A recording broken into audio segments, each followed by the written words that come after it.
Сәлем достар, бүгін біз математика жұмысын істейміз. Каналға тіркеліп қойыңыздар.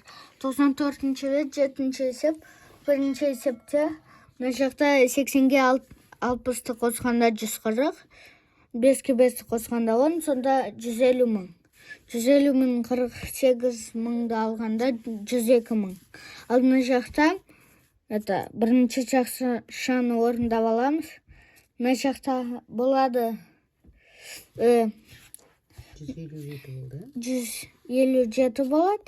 Сосын 157-ден 500 мыңнан 157-ні алғанда 343 мың.